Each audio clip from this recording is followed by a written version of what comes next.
আসন্ন লোকসভা নির্বাচনের আগে রাজ্যের বিভিন্ন দলে ভাঙন অব্যাহত রয়েছে। আজ বিজেপির প্রদেশ কার্যালয়ে বিভিন্ন দল ত্যাগ করে বিজেপি দলে সামিল হলেন বহু যুবক। তাদের দলে বরণ করে নেন বিধায়ক সুশান্ত দেব এবং বিজেপির সাধারণ সম্পাদক Amit Rakshit. Bureau report, Tripura news 8।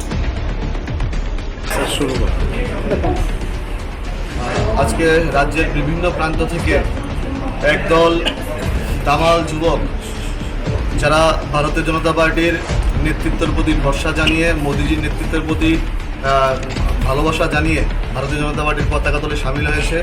প্রত্যেকের একটাই লক্ষ্য, আগামী লোকসভা নির্বাচনে মোদিজিকে তৃতীয়বারের জন্য প্রধানমন্ত্রী করে ভারতকে বিশ্বগুরু করা।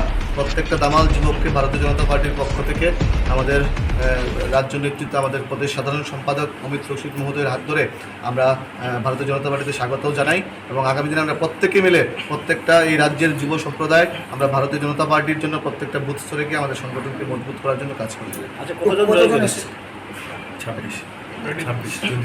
আর 26 জন যুবক রাজ্যের বিভিন্ন প্রান্ত থেকে এসে ভারতীয় জনতা পার্টিতে যোগদান করে। কোন কোন দল থেকে এসেছে?